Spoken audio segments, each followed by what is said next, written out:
Boston chapter of StartupGrind, which is a global networking community. There's 500 different chapters around the world, all doing different panel and fireside chat events, and then some regional and global conferences every year as well. So yeah, really excited for tonight's event. It's a VC panel with Ziad, Rob, and Lex here, and we're going to have a quick introduction to a couple of our sponsors and partners as well. First, we have Treble, which is a really cool platform we're partnering with to help everyone basically engage more between events and make referrals and introductions as a networking tool. So yeah, I'll let you guys take the floor. Thanks. Hi, I'm David Gertler, CEO and co-founder of Treble. We're thrilled to be here. Thank you so much for inviting. We're thrilled to announce tonight the official launch of the partnership with StartupGrind Boston. We've actually had a StartupGrind Columbia, Maryland chapter on our platform for several months now. Treble is a very different type of business networking platform. So unlike LinkedIn, which most people use primarily to self-promote or to connect to as many people as possible, Treble was founded on the foundation that networking should be more altruistic, right? Helping others, which is why we resonate so well with StartupGrind, giving rather than trying to just take all the time. So it's an altruistic business networking platform that allows you to build and leverage your trusted network. For us, it's about the quality of the relationships that you develop and not just the quantity of connections that you randomly accept. So we're here tonight, happy to make introductions, happy to give demos. We have Thursday at 3 o'clock. Every Thursday at 3 o'clock we have online tutorials, but Tim and I are both here to answer questions and to kick this off and hopefully help you develop really great relationships within the StartupGrind and other organization platforms that you have. So thank you again. Thanks. And we're also, I'd also like to introduce Kathy from J&HR. You might have seen them on the name tag here. Tell us, a few words about. Thanks, Cameron. Thank you. Appreciate it. So again, my name is Kathy Vaughn. I'm part of an organization called J&HR. I'm the principal consultant for them, and we're an on-demand hiring department for small to medium-sized organizations. And for the startup world, we're a great match because we typically don't have a organized or a solid hiring process set up. And so we come in and we take care of that for you. So we'll come in, we'll source as your organization. No one knows that it's Jane. We mirror your company. And we do everything from writing the job ad to actually sourcing, doing the initial interviews. If there's any types of assessments that need to be done or any type of testing, we handle that also for you, leaving you guys in control of who you hire. Our goal is to bring you the top 3 to 10 candidates for every position. We've worked diligently at managing and creating relationships with approximately 100 plus job boards, job places to, where you find candidates, and we actually also passively source those candidates for you. So we want to help you build a great team, and then last but not least is we have a division called HRLI that helps you with your employer branding, your corporate culture, and your digital footprint. Please, please, please, as you're growing, pay attention to your digital footprint. It's extremely important to drawing the candidate that you need to grow. All right, so that's my tip for the day. Thank you, and anybody have any questions, I'll be here to answer them. Thanks so much. Thanks. And then I wanted to introduce our host for tonight, Daniela from Industrious, which is the co-working space we're in here now. And I'll let you say a few words. Awesome. Well, hi everyone. Thanks so much for being here. You are inside of Industrious Back Bay, which is one of our flexible workspace communities that we've developed. Industrious is the nation's leading premium provider of this sort of service for co-working and flexible workspace. And so we've got Industrious Back Bay here, which is one of 4 locations in Boston, but we're part of a nationwide network that is over 70 locations in over 35 cities nationwide. We pride ourselves on fostering a sense of community while taking care of everything that you need from the minute you walk in the door to the minute you leave, with an extra level of hospitality for you.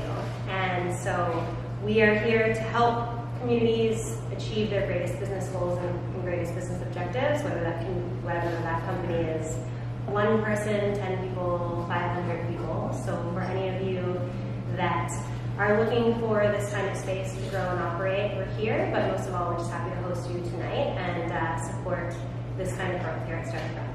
So thanks so much for being here.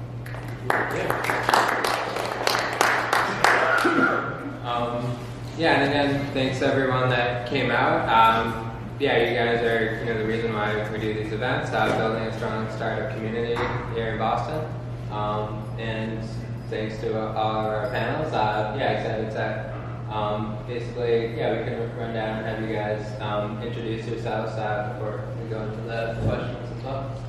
We'll start from there, or Sure. Yeah, Ziad, you can start. So my name is Ziad Moukheiber. I do multiple things. First, one of the things I do is I run Boston Harbor Angels. It's one of the top angel groups in the country. We've had some of the biggest successes. Secondly, also I run with Jason EQX Fund. It's an early stage angel fund that we launched last January. And then also I do all kinds of speaking engagements, panels in the US, Canada, and some Latin American countries. Also to help developing angel ecosystems and mentor companies. So that's some of the things that I like to do the most, is to mentor companies. So glad to be here, and great space, by the way. Hey everyone, I'm Rob McCall. I work at 406 Ventures. We're an early stage venture capital fund based here in Boston. We've been around about 14 years. Everyone on the team comes from an operational or entrepreneurial background, so has been on the other side of the table and then hopefully brings a lot of scar tissue and experience to bear, and not just a checkbook when we invest. We focus on early stage enterprise tech, so all B2B SaaS for the most part, selling into global 2,000 type accounts. We go really deep into 3 key verticals, cybersecurity, digital health, and data and cloud. Been with the team for about 3.5 years, worked at one of their portfolio companies previously, and so kind of seen it from all sides. Hey everyone, my name is Lex. I am with One Way Ventures. We're a little newer than Point406. We've been around in Boston here for a little over a year. Our focus is on early stage teams with immigrant co-founders, and the reason for that is we are a team of immigrant investors, and we believe it's a great group to back. About 25% of tech startups have an immigrant co-founder, but over 50% of the unicorns do. So it's a community that we want to support and develop. We are broadly sector agnostic investors. We invest across all verticals except for biotech. We focus on the C stage. We've done 18 investments today across a number of sectors.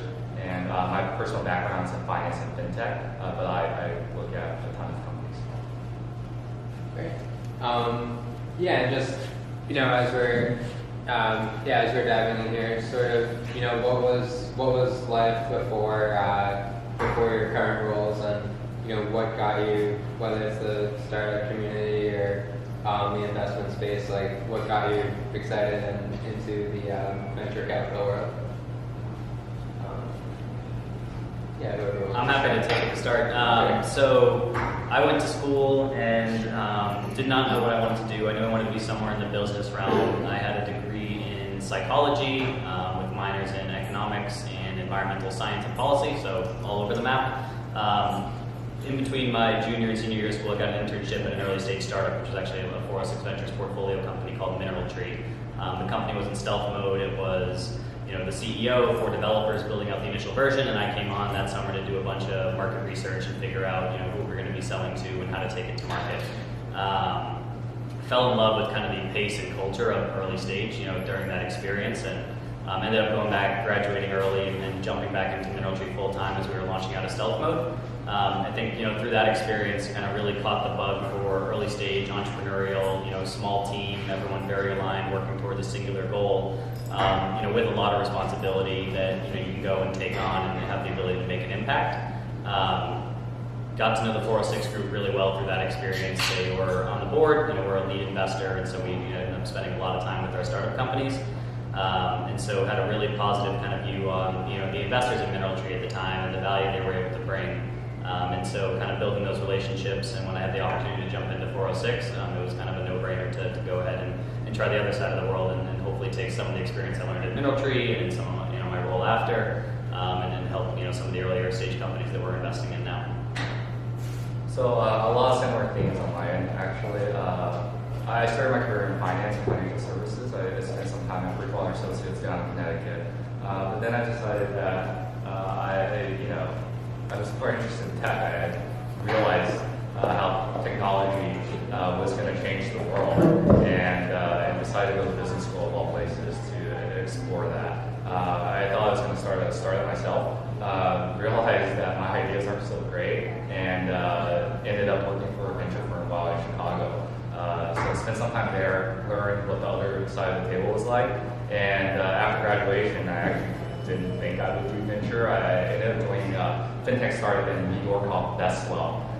We provided 401ks for small businesses. I joined the C stage, which was really cool. I was an employee number 17, and they just raised their Series B a couple of weeks ago. So spent some time there in the operating role, managed the operations team, and after a while, I wanted to do something even earlier, even smaller team, and I came across this opportunity to basically join a venture fund that was 2 people, with me being the third. So it was exactly the type of experience and opportunity I was looking for. It combined a bunch of my interests in tech and investing and finance, and I took the jump, took the leap of faith, and moved to Boston, and it's been a little over a year, and it's been great. So.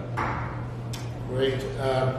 I'll go back. I had my master's from the Tisch School of the Arts at NYU, so it's more on the artistic side of tech. It's a department called Interactive Telecom. And after that, I launched an IT consulting company that we call a lifestyle business, where I had no investors, no partners. It was my own for 18 years. Sold that, and then started doing angel investing on my own, just to get back into innovation, exciting projects, which led me to Boston Harbor Angels, which led me to basically run Boston Harbor Angels with my partner who launched it, which led me to launch EQX. And then I'm an expert in entrepreneurship, not in startups as such, because I've dealt with so many actual businesses, accountants, manufacturing, you name it. Over 300 companies were my clients, and I realized I'm good at the mentoring entrepreneurs, and then bundling it with investing, with all that. So it was a fantastic fit.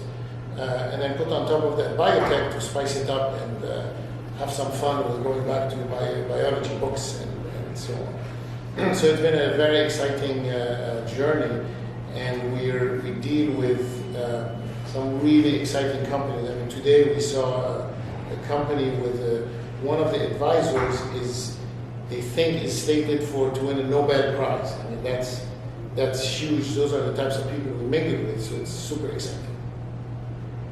And then if we're going into all the funds here are different structures, different sizes. So can you dive in a little bit into how each of your funds are operated, with different partners, and what the process looks like as as a startup going through the funding process with your funds? Sure, I can start first. So we're investing out of our first fund. It's a $28 million fund. There's 3 investment professionals on the team, and we mainly work with C-stage companies. Our typical check size is around $500,000. So all of that means that there's a number of filters that we look at when we're deciding, whether a company is a fit for us. So they need to be raising around that, where our check size fits into the range. They need to have an immigrant co-founder, because that's the thesis and that's what we're about. In terms of geography, we'll invest anywhere in the United States, but we tend to like the Northeast because that's where we can help our founders the most. So, typically a question that comes up is, hey, do you guys lead or do you guys follow? And for us, it's if we have a relationship, if we have proximity and expertise in the space, we'll lead. Otherwise, we look to other investors who can add those things to the round to read and we'll follow. In terms of typical process, I think it's very similar across the firm. Someone takes a look at the company, whether it's a deck or initial conversation, to make sure it makes sense for both sides and it's productive of everyone's time. After that, we'll do some initial diligence to confirm some of the things that we might have questions about. Do subsequent meetings with other members of the team before bringing it to deeper diligence and then putting it in front of the investment committee to make a decision about whether we want to invest or not. After that, there's some follow-up diligence to confirm some of the things that we heard from the entrepreneurs, just to make sure there's nothing funny going there, and then we are the money. And then there's a lot of follow-up in terms of helping the companies, with strategy, with fundraising, with operations, and all of that. So through the full life cycle of things, it's a lot of work, but it's definitely good to see the companies grow and do well. I mean, I think it's a really important question that he's asking. You can waste a lot of time with venture firms that are not going to invest in your business because it's just so far off of their strategy. And so from an entrepreneur standpoint, I think it's really important to understand, the investors you're talking to and run a targeted approach where it's not going to do you any good to spend an hour pitching, 10 different VCs who only invest in consumer and you have, a enterprise tech kind of hardware storage solution. And so, understanding kind of the VCs you're talking to, their preferences for industries, for stage of company, for size checks they like to write, if they like to lead or follow, is super important. So for 406, we'd like to lead Series A rounds, lead or co-lead alongside another firm. We're very focused, as I mentioned, in a few specific verticals. So we only will touch enterprise IT software. So it's B2B SaaS. We won't do anything consumer, hardware, social, gaming, nutrition, anything like that. And inside, enterprise IT software, we go really deep in three verticals: cybersecurity, data analytics, and digital health. And we have kind of our ways that we define those, which we always share, with entrepreneurs as we're talking through calls. But for us, kind of what we're looking for is, at the Series A stage, it tends to be post-product, and then sometimes pre-revenue, sometimes post-revenue. I think the biggest thing is that we're able to get really strong conviction around, hey, there's a real big problem in this market right now. It's a bleeding head wound type problem that needs to be solved.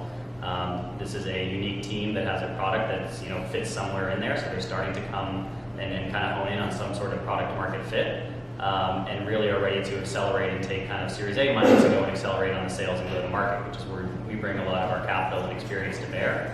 And so kind of biggest checkboxes on our list are, team, why is this the absolute best team to go and solve the problem that they're tackling? Did they live this before in an operational role day to day, and they couldn't find a solution to help solve their own problems, they went and go and built it? Or have they been in this market for 20 years and really understand the intricacies of it and who the buyers are and the types of problems they're facing? And so team is by far the most important. Why are they the absolute best ones to go and solve this problem? Why are they going to run through walls to get it done? Why is it everything they live and breathe? Do they know it better than anyone else out there? Second thing is market. So we like to understand, the market opportunity. How big of a market is it? Can this grow to be a billion-dollar type company? You can build great companies in smaller markets, but they're not always right for the venture model. For a VC perspective, we have to see the ability to get to, a 10x return on our money. And so, while an entrepreneur can build a great kind of lifestyle services type consulting business and grow it to 20, 30 million in revenue and have it spitting off cash, it might not be the 100, 200, 300 billion dollar type exit that moves the needle on a venture fund in our economics and kind of how that world works. So we want to understand the opportunity size of this market and make sure that it can kind of get to rapid scale on a timeline that makes sense for a venture exit.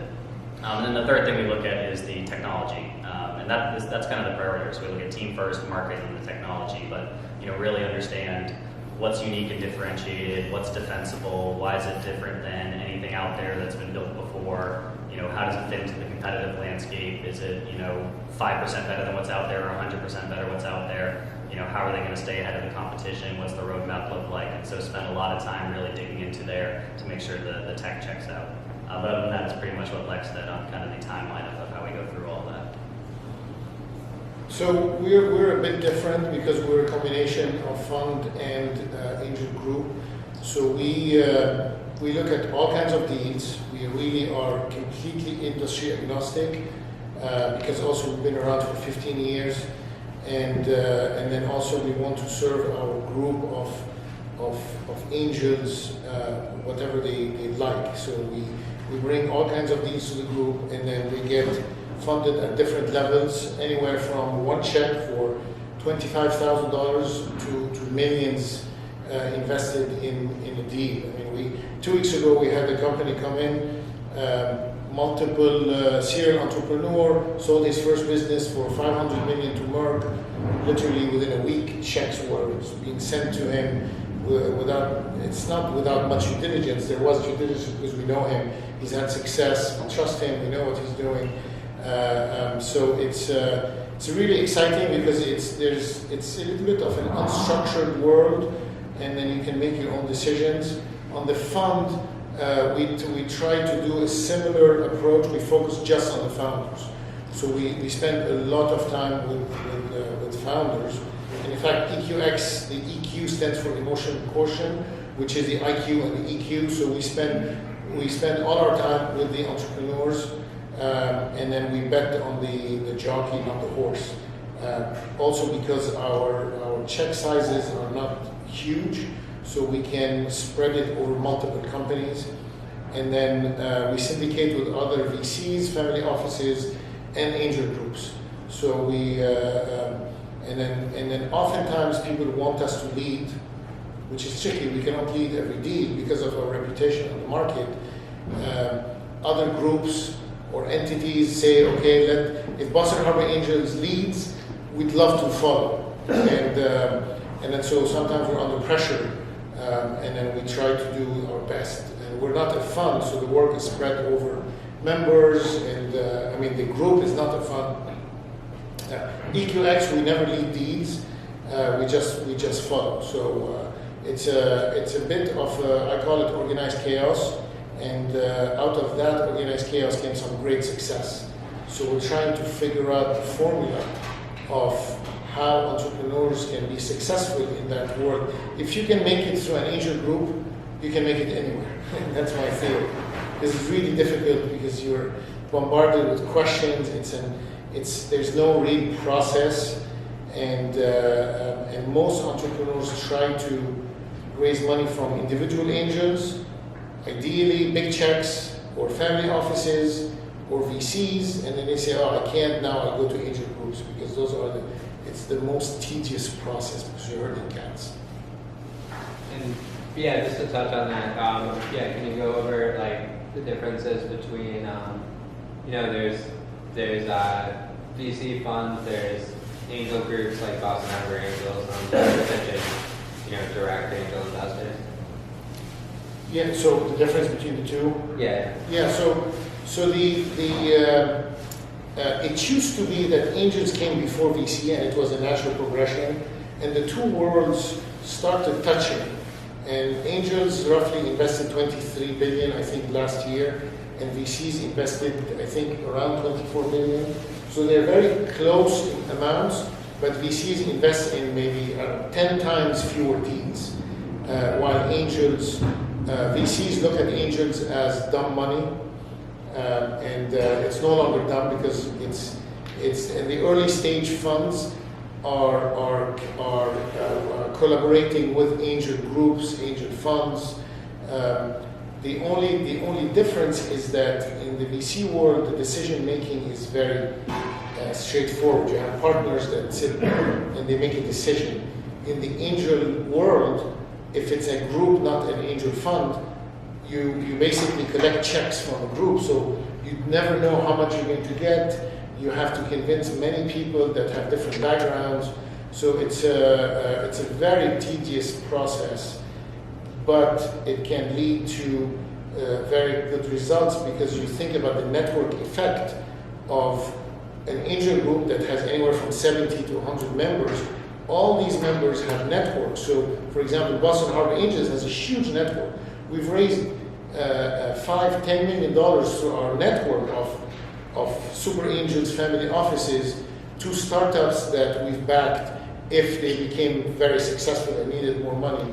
And ideally, we like to see it angel all the way to exit or angel plus friendly VCs. We're sometimes afraid of the larger VCs that come and literally crush us with liquidation preferences and all kinds of things, so we end up with not much return. And that's where convertible notes sometimes are good, board seats are good, things like that. Yeah, and then Rob and Ziad, both touched a little bit on, what you guys are looking for in investments, team first and a few other areas from there. Lex, what's your approach with One Way and what you look for in the investment opportunities? It's basically identical, except for the immigrant focus. Okay. Yeah. We've got team first, obviously large market, and then we look at defensibility of the product or service. All right. And then for all of you, when looking at the team, what are some of the characteristics you're looking for, and what do you want to see in both the founders or other members of the team? Yeah, so I think for us, the reason why we focus on this group of founders is because a lot of attributes that we would look for in any founder, which is like the tenacity, the grit, the ability to be resourceful, especially at the early stages, and the perseverance, right? So those are certain traits that I think is, it's not always easy to identify. And for us, we need someone who's kind of made a really tough journey from one country to the next, maybe not having known how to speak the language that they're in or navigating the social norms. That process is very similar to entrepreneurship. And so for us, it's a signal when someone has gone through that. Other stuff that we look for in our entrepreneurs is, we want them to be smarter than us in whatever it is that they're doing. Because at the end of the day, we can talk about the market, we can talk about the tech, but especially at the early stages, it all emanates from the founders themselves. They can navigate the market, they can pivot, the tech can change.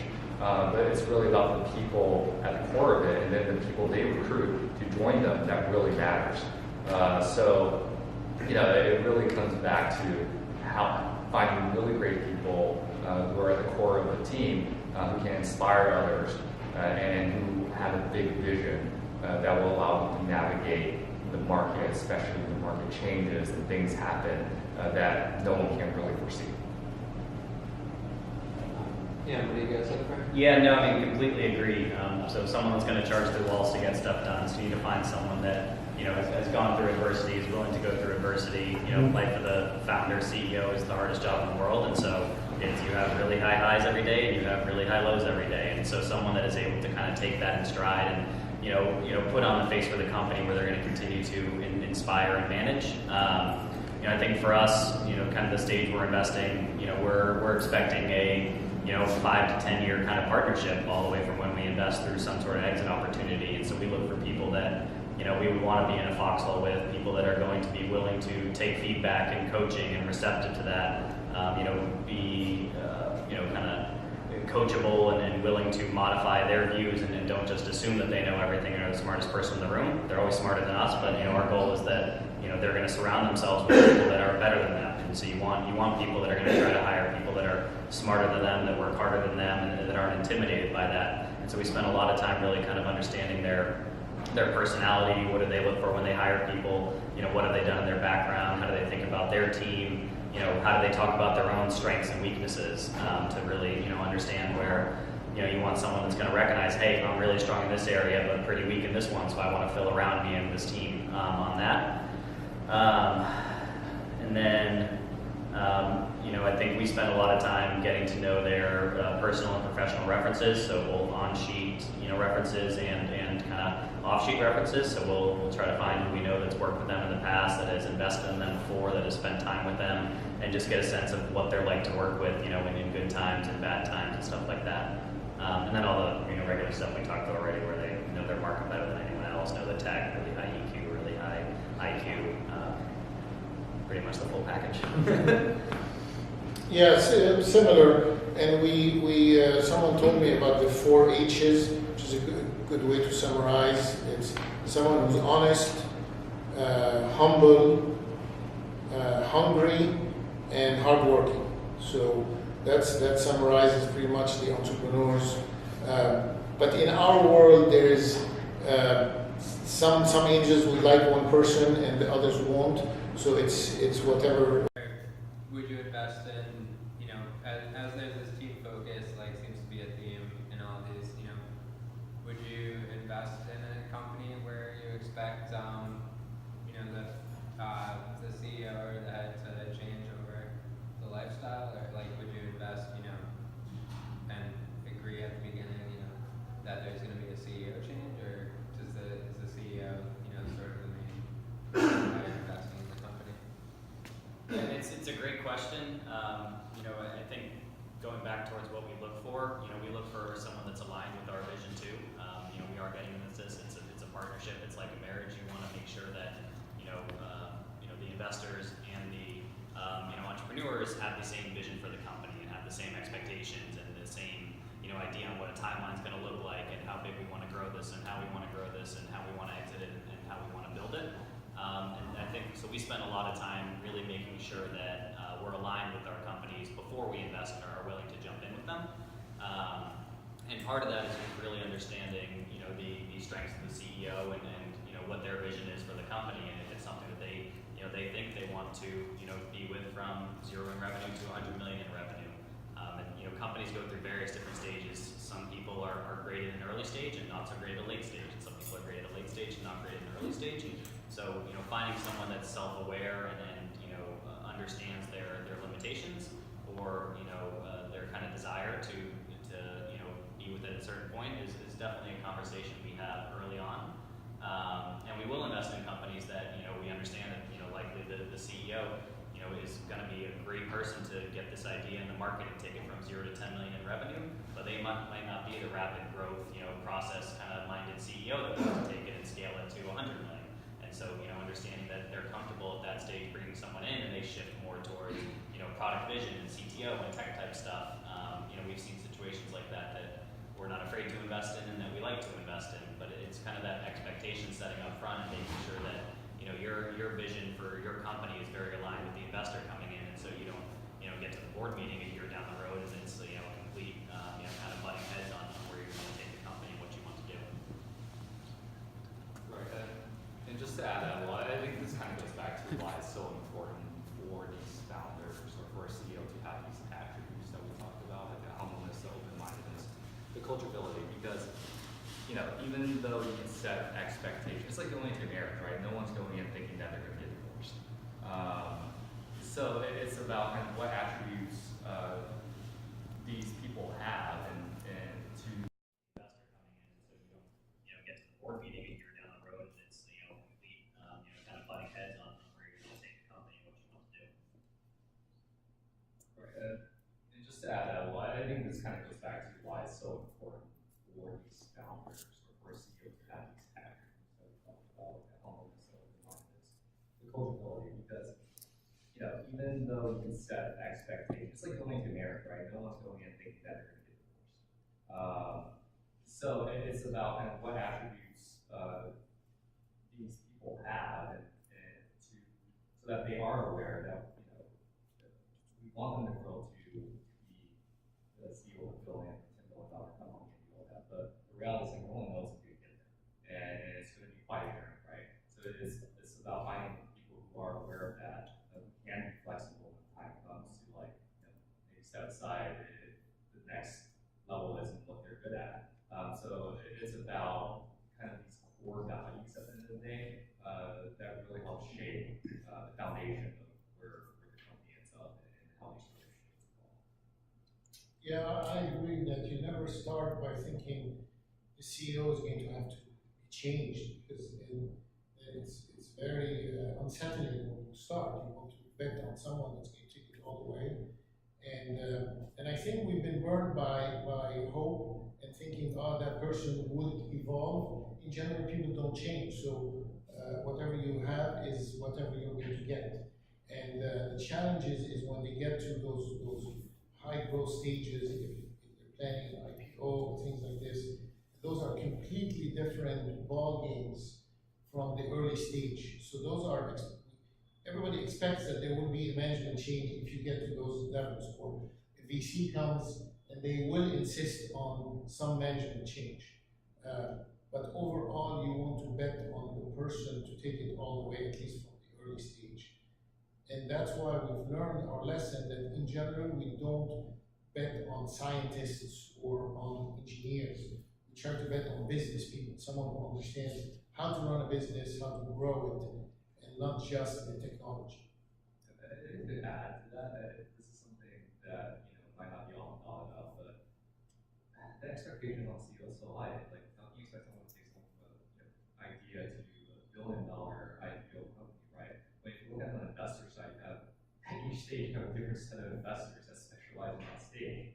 So if the investors, spend all their time focusing on this and can't even get good at the whole spectrum of the growth of the life cycle of a company, it's a big ask on an individual to be able to go through all of that themselves and learn the differences at each stage and do all that. So, I think the success that's out there is rare, and it really speaks to how difficult it is to come on those type of founders. Yeah, and then, as we're talking about, exits, building that $1 billion company, is that, do you look for, or, obviously you want every company to be huge, but, sometimes there's ones that, can take, will need less capital, will have a smaller exit versus ones that, need a lot more capital and could have a huge exit. So how do you sort of manage that, or what's the investment philosophy on that side? Find the company that needs the least capital and have the biggest exit. I mean, I think every fund has a different strategy there. There's a lot of different ways to make money as an investor. And there's a lot of different ways to grow a company as an entrepreneur. So some funds are placing a bunch of kind of small checks in companies and seeing how they pan out, and then really dumping a bunch of money into the ones they identify as winners in the next round and buying up ownership there. And, they're expecting 90% of their portfolio to fall off and relying on a few $1 billion just to return the fund. Our fund specifically, we're very targeted in where we invest, so we're managing a $220 million fund. It's our third fund that we're investing out of now. We'll do 20 to 25 investments out of that, and so everyone is really important for the fund.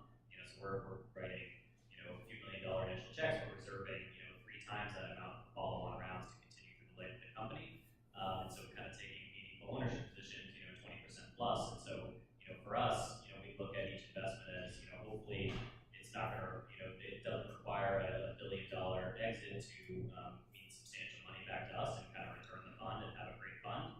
And so, our strategy is kind of built around being able to get the $300, $400, $500 million type exits and build a great fund on that. And then obviously, a few of our companies are going to go through kind of the unicorn $1 billion type exits, and that's gravy on top. But some fund strategies do rely on that, being able to identify a $1 billion company and exit. Whereas I imagine a lot of the angel stuff that you're looking at is, you can make great returns and have a great, kind of angel portfolio and fund on, $50 to $200 million type exits. And so it really depends on the capital strategy of the company and kind of strategy of the fund that you're putting together.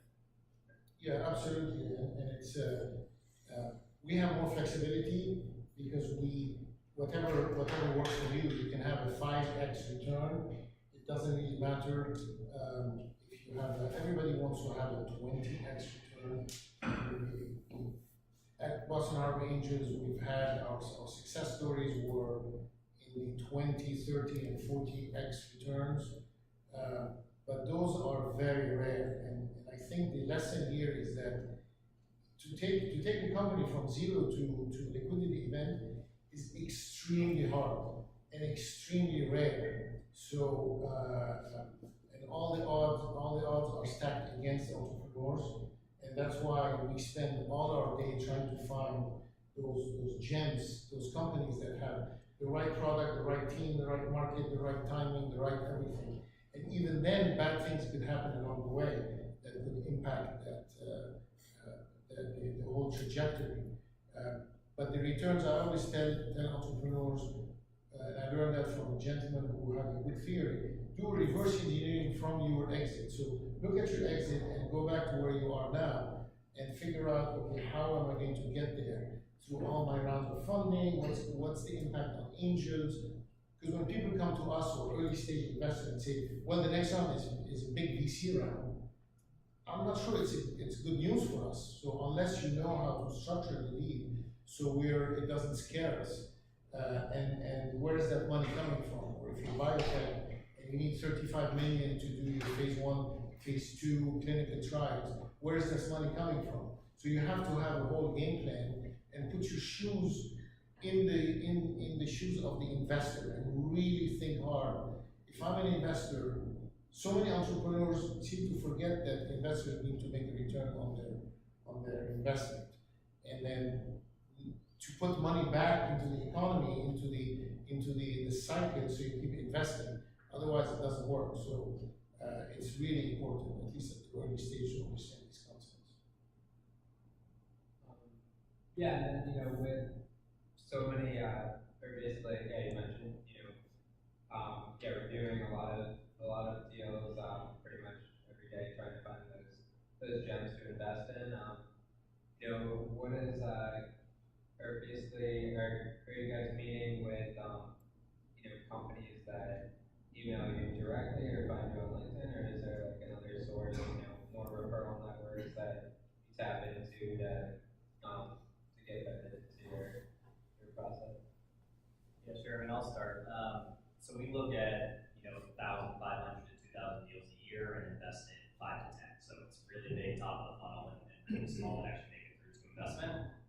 And so by nature of that, we have to be very selective about the ones we are able to spend time with. And so my goal is to take as many first meetings as I can and meet as many great companies, and then really narrow that down and take second meetings only with companies that are actually going to be a fit for our strategy and things that we're looking for, and then make sure I'm respectful of the entrepreneur's time and obviously respectful of my own time. And so, by nature of that, it often is not kind of cold emails and LinkedIn's that get our attention. I'll try to respond to those, but the vast majority of it's people that have me research 406. They come to me with a consumer wearables product and think, we invest in that area. It's kind of a waste of their time and a waste of my time. And so, vast majority of our kind of companies that we'll end up investing in come from referrals, either from our existing CEOs and portfolio. So there are people that are in the community and know a bunch of great founders, and we take their kind of their advice very strongly. They come from other investors that know the spaces that we invest in and have spent time with the company. They come from employees that we know. Pretty much anyone in our network that has aligned to us. Your best way into any venture group or angel group or anyone is to get a referral in with someone vouching, saying, hey, I know this person, I know this company, you should take a look at them, and we treat those referrals very strongly. And so that's a vast majority of our deal flow and the investments we do end up coming from that warm introduction versus there are exceptions, but it needs to be someone that has really spent time to understand why 406 is the right fund for them, and mapping, okay, Rob, here's your portfolio, we kind of fit in here, are you pursuing a thesis in this area, and kind of show some level of why you think the investor you're talking to is the right one to go to. But honestly, your ability to show that you can network and get your way to a warm introduction speaks volumes to you're going to be able to go and find customers and network into those partnerships and network into M&A opportunities and stuff like that. So finding a warm lead in demonstrates that you're going to be able to build a business in a way that's at the early stages really kind of a hand-to-hand combat kind of fight, and you have to be able to charge through walls and then leverage your network and hold those early deals and customers across the finish line. So if you can't find a warm way to get to me, there's probably not a great chance you're going to be able to find a warm way to get to a customer and really drive that through. Yeah, I completely agree with that, and that's how we operate too. We didn't operate for the little, we've done 18 investments today. We actually just did our first one out of 18. That's so it's like by far the exception. And I think just to add a little more color to what Rob said is, not all introductions are equal. So part of the challenge is by no means fair. It's hard work. It's figuring out who can actually make a good influence. Because just because someone knows the firm, they might not have the greatest relationship or reputation, and so a warm intro could sometimes be bad these nuances of the introduction. And I think Jeff Busking at Library, he also teaches at HBS, put out a great dash in terms of like an order of type of marketing approach you should get. And obviously at the top is like a successful founder that has returned money to the fund. It is probably going to be one of the best signals you can get, whereas just some random person that's affiliated might not some strong signal, and it might not even be harm by getting that info. So definitely a lot of groundwork, but to Rob's point, it kind of shows what this person or team can do when it comes to getting customers and getting the next round of funding and developing partnerships, all those things too, right? It's the same type of challenge. And if it's helpful, I mean, we're doing the same thing on the other side of the table. So we're a very thesis-driven investor. We constantly come up every year with themes that we think are exciting, kind of theses that we want to explore. And I go try to find 10 companies kind of in that space. And for me, I need to find great form introductions into these CEOs and founders, especially if they are repeat founders, have a deep venture network, have backers that want to back them again. And I need to find someone that's going to speak very highly of 406 and say, hey, I know you're not raising money right now, or I know you have access to capital, but you really need to talk to these 406 Ventures folks because they're going to be super helpful and life-changing for your business. And so I kind of approach it the same way on the other side, which is just being very thoughtful about the person that's introducing you in there, that they're they're a well-respected person and someone that the investor or the entrepreneur is going to take very credible. Yeah, it's very similar. I mean, referrals are good. Repeat successful entrepreneurs are great, even though all the big unicorns are first-time entrepreneurs. So that's sort of a theory that works and doesn't. And also, because we have the luxury of being early, we like to find deals that are off the beaten path. Someone who applies cold to our website, we take a look. Review all the entries just to see something that is interesting. We invite them to screening and we see where it goes. And entrepreneurship is very exciting. So it's up to, we never make it easy. So that's the only thing. We're not in the business of holding hands.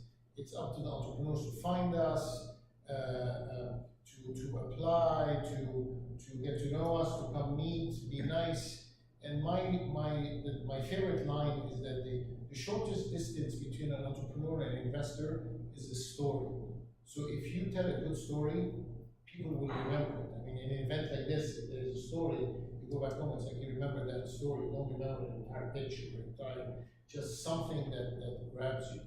And that's usually, investors love that. Yeah, and then what are, on the stories and themes, or not necessarily stories, but like the themes you're looking for now, or those trends you see up and coming on, like basically what types of startups, industries, or like themes in the marketplace are you putting out now that you're actively looking for and trying to find funds or startups that fit into? I can start. Because we're so wide and industry agnostic, we don't follow industry themes, like for example, blockchain and AI. I mean, obviously, we love to see cutting edge technologies, but those are sometimes grabbed by the VCs that are plugged into the MIT community and invest in those technologies before they even come to us. So we tend to stay focused on the founders, and if what they're doing is one of the trendy things, great. If you see the Gartner hype curve, sometimes it's nice to catch it when it's at the bottom of the, I think it's called the trough of disillusionment, where blockchain or crypto is going to save the world, everybody's excited, and then no, it's not, and then it goes down. That's where it's nice to catch that wave as it goes back up for most technologies, because it takes a while for a technology to really have an impact on the market. And if there's an exit, let's say in 6-7 years, and you're investing now, well, in 6-7 years, blockchain might be it's gone. So you have to have a solid business value proposition that can survive that time frame. It's not just trending. Yeah, any trends you guys are looking for?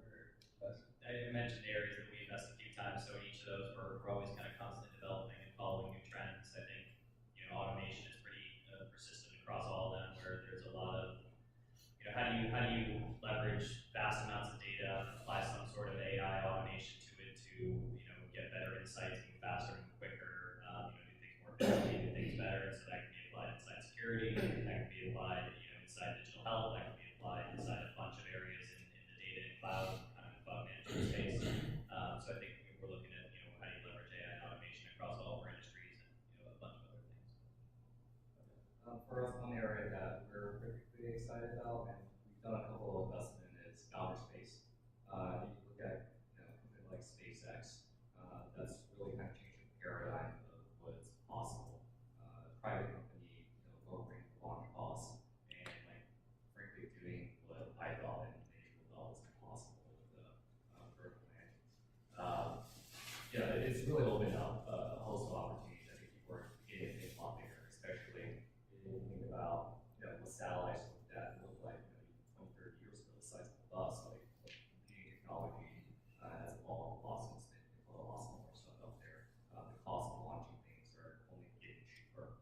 You have a lot of companies who are innovating in that space with novel launch techniques. And then back on the ground, it's just exciting because now we have all this access to data and more persistent and frequent data that we didn't have before. So all of these things coming together, it's going to be pretty exciting. Some things that we might not have thought was possible before it could be. One of the companies we invested in is called Ubiquitously, and what they're attempting to do is letting your regular smartphone that you might have talk to a satellite or orbit. So if you think about what's happening across the globe, most of us are connected to smartphones and we have internet access to 4G and soon to be 5G, but you still have billions of people who don't have access to that kind of connection because frankly, cell phone towers are really expensive and you don't build them like the Amazon. So this company's developed technology that lets any regular phone talk to a satellite in space, and that can open up a whole host of opportunities. Obviously, they're starting with very simple things like just shooting a text message up once an hour, which might not be life changing for us, but for someone who might be in an emergency situation or a rural farmer somewhere where they might not have internet access, just getting that up there would be life changing.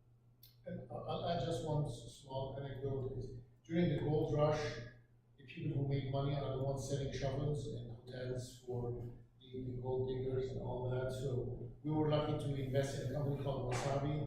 It's basically it's a data storage company. So it's because all this data that everybody's generating needs storage, and Amazon is the biggest player, Microsoft, and so this one is trying to disrupt and it's not very sexy as a technology. I mean, the technology is amazing, but it's data storage. And so you can look at it both ways, with the technology that's really cutting edge or the things that are peripheral to this market. So whichever way works for you as an investor. And then, obviously, basically, are there any companies, in your portfolios that really excited about or seemed, are turning in the right direction you want to highlight and, they're really excited about what they're doing right now?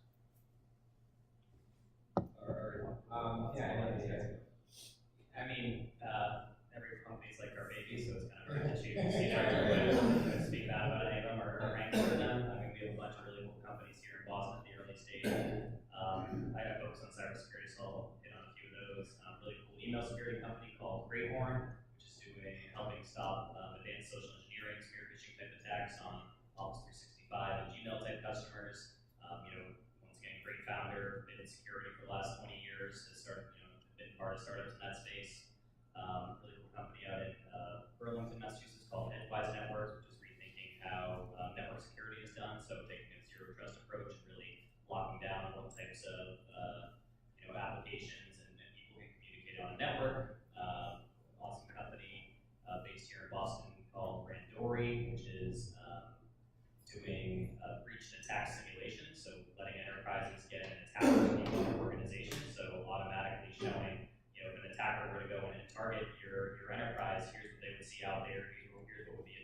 target, and then you push a button, you can actually launch, neutered attacks against it to test your defenses and do that real time and continuously. It's a lot of cool innovation happening kind of in our portfolio for sure. I'll mention a few, obviously people are watching the video will be upset if I mention them, but so there is Astrocyte, it's a biotech that's dealing with concussion and traumatic brain injury. Great company, so basically if you have a concussion, you take a pill and then it reduces the damage to your brain. Another one is called Future Fuel. It's a company that is trying to reduce student loans. So it's a benefit package for companies to pay off student debt. They're doing great. They just raised their B round. There's another one called, well, I mentioned Wasabi. It's one of the hottest companies in town. There's another one called Tunnel. It's a payment system. It's a blockchain payment system that's trying to reduce fraud, security, all that. There's another one called Lansdowne Lab. It's out of the Robert Langer Lab. I mean, the list goes on and on. Like you said, we love them all. So until they fail. Yeah, and then I'll just ask, last question before we open it up to the audience here. But on the other side, what are some of the red flags you look for that would make you not invest in the company? I can start quickly. If the company screams lifestyle business, where it's not investable, where you make good revenue. I mean, the joke is that some investors have seen the company succeed, and they see the products on the market, and it's exciting, but the investor didn't make a penny.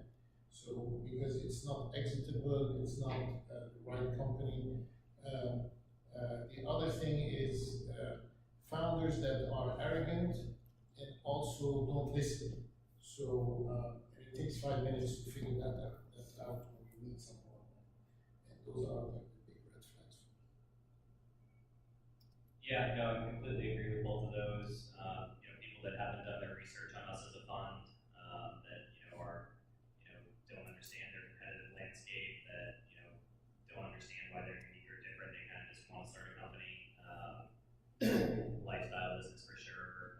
Arrogance, big egos. That kind of comes off. It's like I said, a partnership. Sloppy presentation skills. Just not paying attention to detail, not really caring.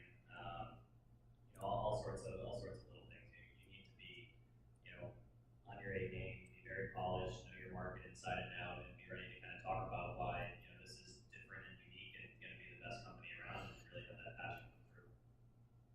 Yeah, I agree with all that. One thing we also look for is co-founder dynamics. You can tell when they're great flags. Great. Yeah, just wanted to give a chance to everybody here, to ask some questions. I'll start. So we've raised over $1 million from angels, but it's a 1 in 10. And they asked, have I and the other co-founders or raised our capital? Right? Meaning, are we all in and absolutely desperate for money and there's no possible solution other than making this work? Where do you guys fall down on that? Instead of seeing like Adam Grant's original thoughts about with the research indicated that that's not a successful solution. So I'm just kind of curious about, is that an important factor for you as you weigh this or not? For us, I don't want, I want my founders to be able to focus wholeheartedly and spend 150% of their time on their business. And so if they are, figuring out a bunch of, financial issues on the back end and struggling to scrape by and there's a bunch of distractions on the business, I don't think that's a great thing. You definitely want people that are committed to their business and, no matter what, are going to find a way to get this funded or make this work. If it's a situation where the founder has the ability to, self-finance or take creative things, it's not like a bad thing. You need some way to figure out how committed they are and really get conviction around, is this their life? Is this what they're living and breathing every day? Is this the first thing that they think of when they wake up and when they go to bed and they're not distracted on, their side projects, passion projects, X, Y, Z. I don't think you have to mortgage your house to do it, but I agree with that. This is spectrum. I think it's pretty extreme. We're going to ask that.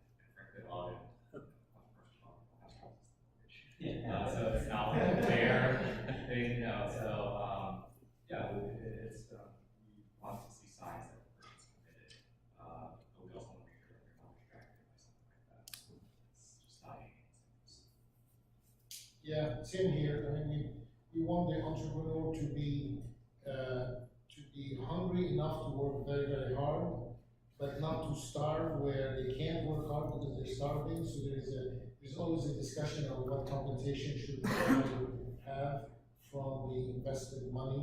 So it's a balance, but the feeling that the entrepreneur has skin in the game is important. So they're really committed. They have something to lose if they stop. Otherwise, they can quit and leave and do something else. And also the spouse relationship is important. It's tricky to ask, so how's your husband or wife? How's it going? And does that person agree with what you're doing? Do they make a salary so you can eat while you're going through this? But we've had situations where there was a lot of pressure and the founder had to quit because the couple wasn't working around that whole startup idea. They needed more and they just quit. And so you have to really study the situation and make sure it's a good fit, at least at the very early stage. When you get into more bigger checks, there's money for good salaries to run a business. Hello. I'm just curious to know kind of what the average return that you make maybe in the industry in general for either angel funds or VC funds. And given that, because I assume there's a lot of different ways that you can earn a return on your money, maybe stock market is an obvious one. What's your motivation to actually do this? I assume it's not just for getting a return on your money, let's say in 5 to 10 years. Or it could be motivation to do this. Well, first of all, it's being around entrepreneurs is super exciting. I mean, it's energy, it's the best you can do, and we're on the other side of the table because we know it's so hard that we just watch it, and it's cool to be on the other side. I mean, the returns are very difficult. I mean, most angels lose most of their investments. I mean, that's the whole thesis when you start. And then if you don't have LPs, whatever money you get back, as long as you're happy with it, you're happy with it. So that's the whole angel. When you're at a VC level, the fund we have, and things like that, you have to have certain types of returns to satisfy your LPs. And so there is a finance aspect to the satisfaction. My favorite part is the mentoring. When I sit with someone and then a year later they come back to me and they say, you've helped me change my life and now the company is doing so much better. That has so much more satisfaction than any financial return. For us, we're very financially motivated and we're an institutional investor. So we have investors that we're pulling together money, our limited partners. And so we have fiduciary duty to return capital and kind of keep that interest in mind. I think the return profile we're looking for varies across different stages, from angel to seed to Series A investors to Series B investors to growth stage to private equity. And so there's a whole range of answers for your question there. I think for similar to what Ziad said, it's a very exhilarating and intellectually stimulating industry to be in, where I get to meet a million brilliant people every year that are kind of the smartest in their own particular field in their own way, and so that's I get really energized off of that, and having those conversations and being the dumbest person in the room and learning every day is something that's really exciting about this job. It seems like a glamorous role from the other side. Having been on both sides of the table, I work just as long and just as hard, hours as I did in the startup. There's a lot of kind of grunt work and a lot of late nights and a lot of rolling up your sleeves and really digging in. It's not just kind of spending money here and there and hoping some stuff pans out. We work hard for our companies, we recruit heavily, we find customers, we're constantly networking, we're helping them raise capital, find advisors, find partners. But similar to what he was saying, it's a really, really rewarding experience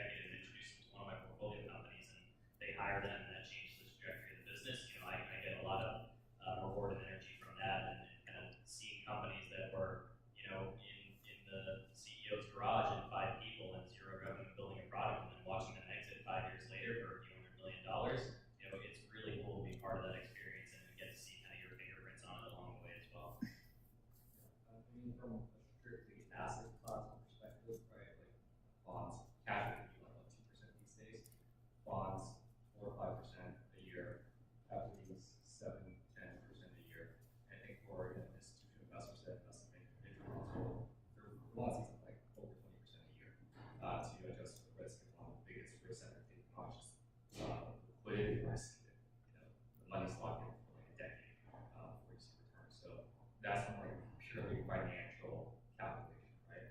But frankly, there are easier ways to make money with both entrepreneurs and venture investors.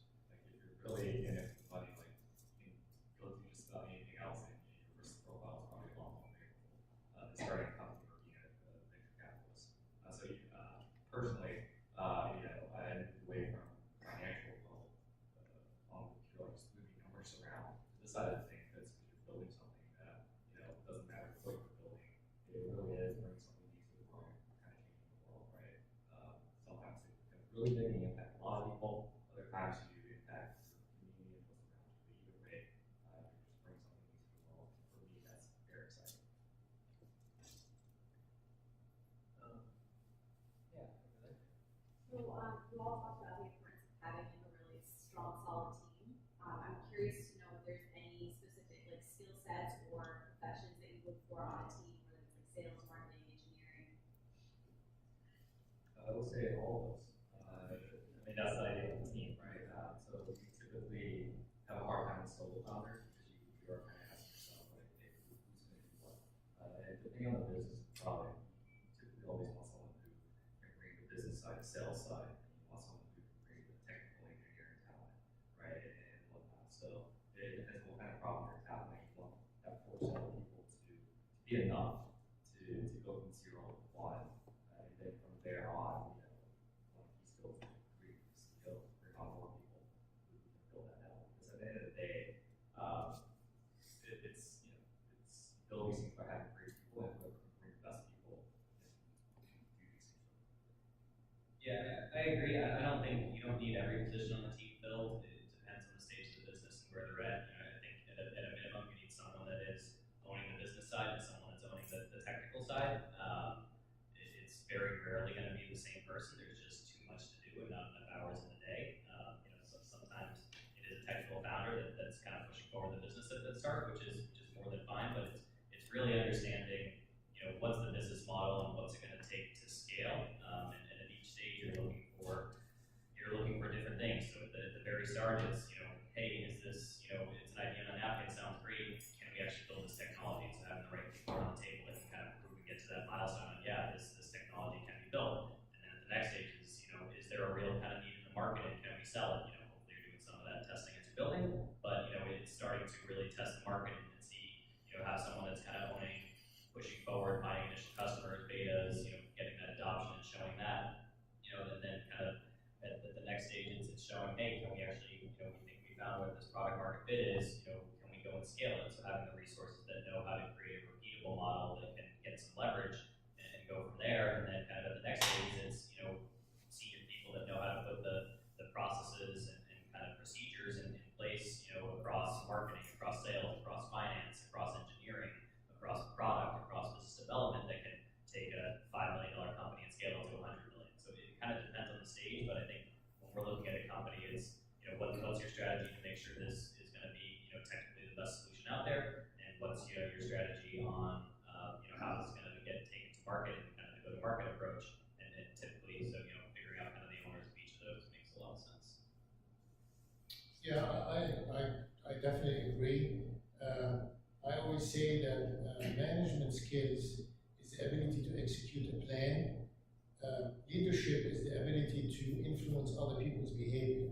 So you have to have leadership skills on the team to be able to raise money, to be able to recruit, to be able to do all these things that your business needs. And if you can't raise money, then you should have a lifestyle business where you have a business that you can just sell products or restaurant or whatever it is, because I've seen entrepreneurs that don't like to raise money, and you can feel it. So if you don't like to raise money and you're not good at it, you're in the wrong business. So you have to have the self-awareness to say, okay, I'm bad at this or I'm not good at this.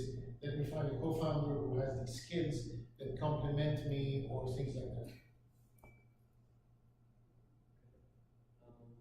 Yeah, I'm back. Sorry, did you? Yeah, sorry. So in general, in conversations surrounding seed and early stage funding, the exit is always sort of like the part of the topic. Is there something less attractive about an opportunity where it appears like the company might get some sustained revenue and just remain in business along that track? Or are you seeking things where there's an end to the relationship or the opportunity? Yeah, I can start. Yes, we need our money back. We need to have a return on the investment. And now there's in the early stage, there are new concepts that to address this, because people have seen companies never exit or take a long time to exit. And so now they're doing structured exits. So if you have revenue, you start paying your investors. It doesn't really apply to the VC concept because that's not enough return, but angels would love to double their money from revenue and then wait for a longer exit. So any way to give money back to investors is really important. No one wants to sit and, because the entrepreneur is going to make money, right? Salary, so you're going to be very happy. While investors have their money tied into your business and they're watching you grow, and that's where checks and balances. VCs are tougher. They will put a board seat and they will force you to sell your business, and that's where things get rough, because entrepreneurs that get attached to their business, those are the most dangerous ones for investors, because they love it, it's their baby, and then what? You can spend 10 years, 15 years, and then investors are sitting and watching the business thrive and not making any money. So you have to really understand that and understand your investors. Yeah, 100%. I think that's what I was saying earlier around kind of make sure you have alignment on the vision of the company and what the path forward is. You know, as a venture investor, we have, you know, fund lives that are supposed to be 7 to 10 years, and we need an exit event in those 7 to 10 years because we need to return capital to our investors. And, you know, I think, you know, understanding the potential exit outcomes, you know, can this be a standalone company, go through an IPO, or is it going to be a trade sale and some sort of, you know, merger and acquisition? You know, it's good to understand all those. You don't need to have, hey, we know exactly who we're going to sell to and at what point in time in your head. But you know, I think we need to see the potential where this can have a real material liquidity event that's going to return capital to us. You know, you can spit off capital with dividends and different redemption stuff, but those aren't really the attractive opportunities. It's, you know, grow a company at a rapid scale and in 5 years exit for a high multiple. Are you suggesting that it's out of the realm of the possibility that the revenue itself could provide that kind of return for an opportunity where you are investing zero? It's not typical. It's not a traditional model. Sure. You can build a great business like that, but it's not a model VCs know well or are comfortable with. And there's a taxation issue. That's you're taxed on your dividends, and then you're taxed again on your exit. There's also it's called the 1202, and that applies to early stage investors. If you hold an investment for over 5 years, at exit you don't pay capital gains. So in that case, you don't want any returns until then, and then you want a huge return. So because angel investors have been struggling a little bit with some investments, they love to get some money out, but the name of the game is a moonshot where you have a huge return. So also the other struggle is if you're 75 years old, you can't wait 15 years for a return as an angel investor. So you have to manage expectation with your investors. Maybe I don't think about the question in terms of how you're saying, because if you're at a place where you're cash flow positive and you can do that, like the investor can probably sell that stake to someone, like secondary market or something, right? And I think the question is really what size have you gotten to? If it's cash flow that's small, yeah, then it's not very great, at least from an investment perspective, because then there's not much market for that. If you're making money really big, I'm sure someone's gonna want to take that share and invest it if they see an exit opportunity. Right, yeah. But if you're very big, you most likely have taken money from a larger VC, which will force you to exit. So it's a non-issue.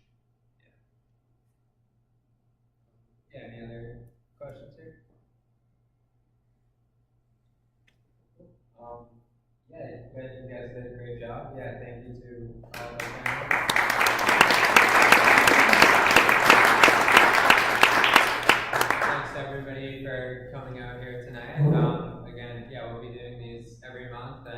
yeah, different fireside chat and panel events.